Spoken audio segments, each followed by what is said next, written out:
अग्निवीर योजना देखी आपने? अभी पंजाब में एक अमृतपाल जी शहीद हुए हैं। आपको पता है क्या शहीद का दर्जा मिला? मैं पूछना चाहता हूँ क्यों नहीं मिला है? जो गोली खाई है किसके लिए खाई है?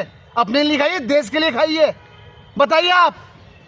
तमाम चीज़ों की उपलब्धियां जयप्रकाश जी गिना रहे हैं। अमित शाह बोल रहे हैं आईटी हमने बनाई है और तमाम तरीके की। क्या ऐसा लग रहा है कि चुनाव नज़दीक आते ही इन्होंने अपनी प्रतिक्रिया देना शुरू हो रही है? कैसे देख रहे हैं आप? देखिए, अगर आप गूगल पे भी सर्च करोगे सबसे झूठी पार्टी कौन है, तो गूगल भी कहता भारतीय जनता पार्टी।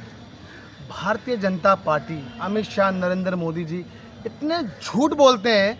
आप बताइए, IIT, IIM, इसरो ये सब कह रहे हैं हमने बनाया है।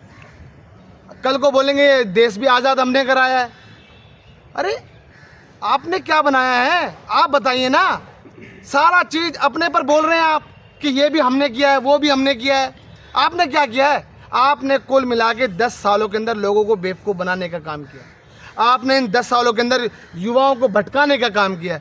आपने इन 10 सालों के अंदर महिलाओं उत्पीड़न का मामला सबसे ज़्यादा दिन प्रतिदिन बढ़ाया है। आपने ये समझिए कि गुजरात के अंदर कितनी महिलाएं गायब है, आज तक कुछ पता चला? मैं कहना चाहता हूं इस देश के अंदर जो हो रहा है आज से पहले कभी नहीं हुआ। आप बताइए, इन्होंने सारी की सारी सीमाएं पार कर दी। जिसने भरी जवानी में भीख मांगना उचित समझा, क्या देश उससे रोजगार की उम्मीद करता है? कौन भीख मांगा है? अरे नरेंद्र मोदी मांगे। तपस्या करने गए थे वो 20 साल, भीख मांगने नहीं गए हैं। आप समझे नहीं। उन्होंने कहा है कि मैंने भीख मांग के खाना खाया। तो भाई साहब उन्होंने क्या किया है? मैं ये तो कह रहा हूँ, क्या युवाओं को रोजगार दे सकते हैं? आप बताइए, मणिपुर जल रहा है? देश में युवा भटक रहा है। रोजगार की बात कर रहे हैं। 80 करोड़ जनता को आज भी 5 किलो अनाज दिया जा रहा है कोविड के समय से। कहना चाहता हूँ, क्या राशन देने के बाद युवाओं को रोजगार नहीं देना? मैं आपसे पूछना चाहता हूँ। आप भी छोड़िए, क्यों कर रहे हैं आप मीडिया का काम? छोड़िए, आप भी 5 किलो राशन ले लीजिए ना। अगर हमारा काम है ना, राशन से चल जाएगा तो जिनको जरूरत है उनको मिल रहा है। हमारा तो काम चल रहा है। मैं कहना चाहता हूँ, हमने भी, आप पिछली सरकारों का देखिए, राशन दिया है मगर कभी गाया नहीं है। क्योंकि राशन, अगर आप किसी की मदद करते हो राशन देकर, तो आप उसको गाने का कोई हक नहीं है। और आप उसको गाने का काम कर रहे हैं सरकार। पिछली सरकारों ने कभी नहीं करा ऐसा। तो राशन देने से दिक्कत नहीं है, गाने से दिक्कत है आपको। बताता हूँ, राशन दिया भी, मिट्टी का तेल भी दिया और देश को उस गर्त से उठाने का भी काम किया। मैं पूछना चाहता हूँ, आप ये बताइए, देश के अंदर आज युवा क्या भटक नहीं रहा? 2 करोड़ रोजगार का जो इन्होंने सपना दिया था वो पूरा किया? मैं पूछना चाहता हूँ आपसे, बताइए आप। मणिपुर जल रहा है और ये चैनल सब्सक्राइब करा रहे हैं। बताइए आप, मुझे बताइए, क्या देश के प्रधानमंत्री को ये चीजें शोभा देती हैं? बताइए आप। डिजिटल इंडिया को बढ़ावा दे रहे हैं। मैं बता रहा हूँ, हम जितने भी यूट्यूबर उनको बढ़ावा दे रहे हैं यूट्यूब पे आने के लिए, तो अच्छी बात है। नहीं, मैं कहना चाहता हूँ, ना मणिपुर संभल रहा, ना कश्मीर संभल रहा, ना मणिपुर संभल रहा, ना कश्मीर संभल रहा, ना रुपया संभल रहा और ना ही इकोनॉमी संभल रही। और वो मुंगेरी लाल तीसरी बार के हसीन सपने देख रहा है। तो क्या लग रहा है, राहुल गांधी प्रधानमंत्री? देखिए, मैं कहना चाहता हूँ, प्रधानमंत्री इंडिया के गठबंधन से बनेंगे। तो इंडिया राहुल गांधी की कगार पे है। मैं पूछना चाहता हूँ, आपके तमाम नेता जो बयान दे रहे हैं, उधर से अखिलेश यादव का भी बयान आ रहा है, तो आपको नहीं लग रहा कि टूटने की कगार पे है? देखिए, इंडिया गठबंधन कभी नहीं टूटेगा। इंडिया बनाया था, आजाद भी देश को कराया था, इंडिया बनाया था। इंडिया कभी गठबंधन नहीं टूटे। ये चलो आपसी की बात है, वो तो हो जाएगी, वो तो अंदरूनी बात है। मगर मैं कहना चाहता हूँ, आज बीजेपी में हो क्या रहा है बताइए। कुछ दिनों के बाद देखना, नरेंद्र मोदी जी को भी साइडलाइन कर देंगे पार्टी बीजेपी। मैं बता रहा हूँ आपको, क्योंकि इनके जुमले लोगों के सामने आ चुके हैं। अब ये जो भी बोल रहे हैं, आपको पता है राहुल जी का कद कितना बड़ा हो गया? अरे इतना सा कद है आज के समय नरेंद्र मोदी, अमित शाह का। इनका हो क्या रहा है देश में? परिवारवाद की बात करते हैं। आप बताइए, आपका परिवार क्या कर रहा है? अमित शाह का बेटा कहाँ है? वो बीसीसीआई का अध्यक्ष है ना। मैं कहना चाहता हूँ, राजनाथ का बेटा कहाँ है? पीयूष गोयल देखिए ना, क्या ये परिवारवाद नहीं है?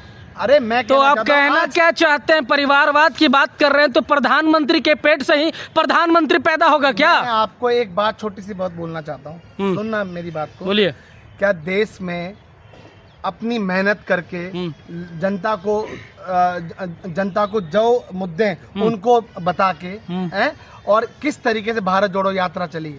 आप समझ रहे हैं मेरी बात? अरे इसका जवाब दीजिए ना। अमित शाह के बेटे पे आप टिप्पणी कर रहे हैं, तो प्रधानमंत्री के पेट से ही प्रधानमंत्री पैदा होगा। पूछना चाहता हूँ, बताइए आप, अभी तक राहुल गांधी प्रधानमंत्री बने? मैं पूछना चाहता हूँ। आप नाम तो ले रहे हैं ना, बता रहा हूँ, कद बता रहे हैं उनका। मैं वो भी बता देता हूँ आपको। हाँ। क्या ये देश का लोकतंत्र नहीं है?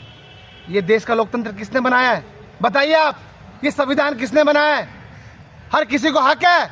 ये चाय वाला प्रधानमंत्री बना है, कैसे बना है?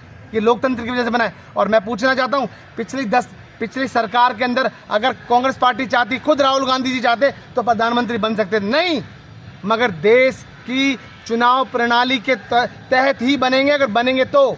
मगर मैं सिर्फ ये बोलना चाहता हूँ, आज देश में हो क्या रहा है उसकी बातें क्यों नहीं होती? भारत जोड़ो यात्रा, मैं पूछना चाहता हूँ, भारत जोड़ो यात्रा में क्या, किस तरीके से यात्रा थी? बीजेपी ने कितने लाखों करोड़ों रुपए खर्च किया है राहुल जी की छवि बिगाड़ने के लिए, मगर क्या हुआ? सच सामने आया है ना। सिर्फ यही मैं कहना चाहता हूँ कि आपने हिंदू का चून दे रखा था, लोगों को ये बता रखा था हिंदू खतरे में, हिंदू खतरे में। आज क्या हुआ? जनता को समझ में आ गया कोई हिंदू खतरे में नहीं है। अब इन्होंने क्या करना शुरू कर दिया कि सनातन खतरे में। मैं कहना चाहता हूँ, ना कोई हिंदू खतरे में, ना कोई मुस्लिम खतरे में। आज भारतीय जनता पार्टी और नरेंद्र मोदी की कुर्सी खतरे में है। 2014 के बाद से देश मजबूत हो गया। देखिए राम मंदिर भी बनकर तैयार हो गया। मैं पूछना चाहता हूँ, राम मंदिर का ताला किसने खुलवाया था? आप ही बता दीजिए ना जनता के सामने। बताइए, आपको पता है? बताइए। मैं अरे आपसे पूछ रहा हूँ, मैं तो बताऊंगा ही, आप बताइए ना। उस वक्त पास किसने कराया? वो राम मंदिर का जो पूरा कार्य करना था, वो किसके समय पास हुआ? बताइए आप। भाजपा तो अपना गिनाती है ना। भाजपा ने तो ये भी गिनाना शुरू कर दिया ना कि IIT उन्होंने बनाया, IIM उन्होंने बनाया। सिर्फ और सिर्फ देश की जनता को झूठ बोलने का काम ये सरकार कर रही है। तो IIT नहीं बना है क्या? कोई सुनो, सरकार के पास कोई ऑप्शन नहीं है। 55 लाख करोड़ का कर्जा छोड़ के गई थी सरकार, कांग्रेस, आपको पता है? और आज देखिए 100 लाख करोड़ का इस अकेली ने सरकार ने 10 सालों के अंदर 100 लाख करोड़ का कर्जा कर दिया। यानी टोटल मिला के 155 लाख करोड़ का कर्जा कर दिया। तो डंका चल रहा है ना मोदी जी का। आप बताइए। देखा नहीं, इजराइल के साथ निकल गए प्रधानमंत्री। बस यही मैं कहना चाहता हूँ कि देश में हो क्या रहा है ये नरेंद्र मोदी जी को नहीं पता, कि देश में कौन से डिसीजन लेने नरेंद्र मोदी जी को नहीं पता। आप ही बता दीजिए ना नरेंद्र मोदी जी को क्या डिसीजन लेना चाहिए। मैं आपको बता तो रहा हूँ, बताइए क्या डिसीजन पूरा किया उन्होंने? बताइए कैमरे में। मोदी जी को सब बताइए कि आपको क्या करना चाहिए। मैं बता रहा हूँ आपको। हाँ। उन्होंने क्या कहा था? हाँ। 2 करोड़ रोजगार। क्या हाँ। हुआ? ये डिसीजन किसका है? पूरा हुआ। 15 लाख खाते में पूरा हुआ। हवाई चप्पल पहनने वाले को हवाई जहाज की सर करेंगे, पूरा हुआ। अरे कितने बताऊं मैं आपको? गरीब तो खुश है ना तमाम जगह। नहीं, कोई सुनो, अभी कोई नहीं है। जनता ने नरेंद्र मोदी जी को 2 बार मौका दिया है, अब 1 बार मौका राहुल जी को भी जनता देगी। और जनता जानती है मध्य प्रदेश में जीत जाएंगे आप, राजस्थान में जीत जाएंगे क्या? 5 स्टेटों में जीत रहे हैं मेरे भाई। छत्तीसगढ़ में जीत जाएंगे बिल्कुल क्या? जीत रहे हैं। आप मुझको बताइए ना जीतने के क्या कारण है? आप मुझे एक कारण पर बताइए। तमाम सर्वे में तो दिखा रहे हैं कि 55% भाजपा जीत रही है। मैं पूछना चाहता हूँ, सर्वे तो कर्नाटक में भी दिखा रहे थे कि कर्नाटक में बीजेपी सरकार जीत रही है। क्या हुआ था उस वक्त? जनता पढ़ी लिखी है, जनता को समझ में आ गया। मुझे बताइए आज के समय सिलेंडर का क्या दाम है? अरे कम तो हो गया 200 रुपया। कितना दाम? 200 कम हुआ ना। कितने होगा अब?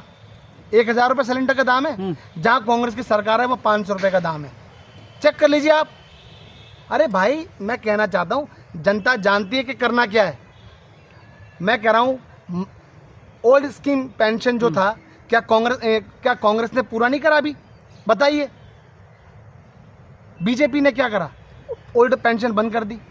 देश मैं आपको कह रहा हूं अग्निवीर योजना अभी पंजाब के अंदर स्मार्ट सिटी दी, तमाम अमृतपाल जी अभी मेट्रो, तमाम तरीके की सुविधा दे दी, वंदे भारत दे दी। और क्या चाहिए? देश खुश है। उस पे भी आऊंगा, पर मैं आपको बताना चाह रहा हूँ अग्निवीर योजना देखिए आपने। अभी पंजाब में एक अमृतपाल जी शहीद हुए हैं। आपको पता है क्या शहीद का दर्जा मिला? मैं पूछना चाहता हूँ क्यों नहीं मिला? है जो गोली खाई है किसके लिए खाई है? अपने लिए खाई है, देश के लिए खाई है? बताइए आप। अरे देश को क्या बना दिया आपने? कौन अगर इस तरीके से जब उनको अग्निवीर बनाने के बाद किस तरीके से उनका दाह संस्कार किया गया, पता है आपको? अरे ये तो अच्छी बात है ना, शहीदी- 4 क्या साल शहीदी- देश क्या की शहीदी- सेवा करो, पैसा लेकर के बिजनेस करो। तो मैं पूछना चाहता हूँ, अभी जो अमृतपाल जी जो शहीद हुए हैं, क्या कारण है? क्यों विधि विधान के साथ उनका दाह संस्कार नहीं किया गया? ये है मानसिकता नरेंद्र मोदी की, कि युवाओं के साथ किस तरीके से खेल कर रही है। अब कौन सरहद पे जाएगा गोली खाने के लिए, बताइए? क्योंकि जनता के सामने आ गया ये उदाहरण, पहला अग्निवीर योजना का उदाहरण आ गया। तो क्या लग रहा है 2024 या तमाम जो अभी 5 राज्यों में चुनाव हैं, क्या लग रहा है भाजपा जीत देखिए, जाएगी या कांग्रेस वहां अपना परचम लहराएगी या क्या रहेगा अभी का मैं माहौल? चाहता हूँ इन 5 राज्यों के चुनाव का परिणाम कांग्रेस की सरकार बनेगी, बता दूं। और ये जो ये अग्निवीर योजना जो कर रहे हैं ना, ऐसा काम, ऐसा कुछ नहीं रहेगा। जैसा देश चलता था उस तरीके से चलेंगे। विजन है उनके पास भाई, कांग्रेस के पास विजन है, राहुल जी के पास विजन है। इनके पास क्या है? इनके पास तो टेलीविजन है। सारे दिन आप बताओ, सवाल करें हम अडानी से, ये क्यों जवाब देने आते हैं? बताइए आप। 32 लाख करोड़ का कहाँ गए पैसे? मैं पूछना चाह रहा हूँ भाई, कहाँ गए? 32,000 करोड़ कहाँ है? बताइए। क्या ये संसद भवन जरूरी था, या ये लोग जो मर गए ऑक्सीजन के बिना वो जरूरी थे उस वक्त? भाई साहब, मैं बता रहा हूँ, देश के पास विजन नहीं है आज के समय कि करना क्या है, और विजन सिर्फ और सिर्फ राहुल जी कांग्रेस के पास है। एक आखिरी सवाल, 24 में प्रधानमंत्री कौन बनेगा, राहुल या मोदी? देखिए, नरेंद्र मोदी जी सपने देखना बंद कर दीजिए। नहीं बने, बस मैं बता राहुल रहा या मोदी, बस एक नाम बताइए। बिल्कुल राहुल जी बनेंगे भाई। क्यों बनेंगे? अभी भी शक है? क्यों अच्छा, मैं रीजन? आपसे पूछा तो, राहुल जी क्यों पीएम नहीं बनेंगे? आप मुझे एक कारण बताइए। अरे क्यों बनेंगे, अरे आप भाई, बताइए ना, मैं हम आपको- थोड़ी मना कर रहे हैं। बताता हूँ, मैं आपको 5 कारण बताता हूँ। हाँ, गिनाइए। सुनिए, सबसे पहले युवाओं, जितने भी ये इस देश में युवा हैं, सब राहुल जी से प्रभावित हैं। ये किसने बोल दिया? मैं बता रहा हूँ आपको। आप किस तरीके से मीडिया अब कर रहे हैं, एक बार जाइए ना सड़कों पे, पता करिए आप। मैं पूछना चाहता हूँ, विजन किसके पास है? क्या कोविड से पहले राहुल जी ने नहीं बताया था? क्या नोटबंदी से पहले राहुल जी ने नहीं बताया था? क्या जीएसटी लाने से, लागू करने से पहले राहुल जी ने नहीं बताया था? कितने तो बता दूं मैं आपको। और नरेंद्र मोदी क्या कर रहे थे उस वक्त? जो नरेंद्र मोदी जी ने फैसले लिए हैं वो सारे इनको वापस करने पड़े। क्या 3 काले कानून के ये लागू करने से पहले क्या राहुल जी ने नहीं बताया था? अरे विजन है भाई। आज देश का युवा सिर्फ और सिर्फ राहुल जी की तरफ देख रहा है। उन्हें पता है कि ये जो राहुल जी हैं, इस देश के लिए 4000 किलोमीटर की यात्रा नाप दी भाई। किस लिए? तो पहले राहुल जी, 4000 आप लोग किलोमीटर सुनो, पैदल चलने के बाद कोई प्रधानमंत्री बन मैं जाएगा? बताता हूँ आपको, ये यात्रा ना कभी पहले हुई थी और ना कभी होगी। इस यात्रा से, सुनो भाई, सुनो मेरी, इस यात्रा से क्या इस देश का गरीब, इस देश का युवा, इस देश का बुजुर्ग क्या राहुल जी से नहीं जुड़ा? राहुल जी क्यों ये यात्रा किए? इसलिए कि नरेंद्र मोदी मन की बात करके चले जाते हैं, मगर जन की बात सुननी जरूरी है। इसलिए राहुल जी ने ये यात्रा करी, और यात्रा का परिणाम आपने देख लिया। जब नरेंद्र मोदी और बीजेपी के पास कुछ नहीं रहा तो राहुल जी की सदस्यता रद्द कराई। क्यों? क्या कारण था? राहुल जी का घर खाली करा दिया, क्या कारण था? बताइए। एक ही तो सवाल किया था कि ये 20,000 करोड़ किसके हैं, अब तो 32,000 करोड़ हो गए, किसके हैं? क्यों नहीं बताते? ये अडानी से क्या रिश्ता, क्यों नहीं बताते? मगर ये याद रखिए, जनता के पास आज एक बार जाइए आप चुनाव के लिए, जनता जवाब देगी।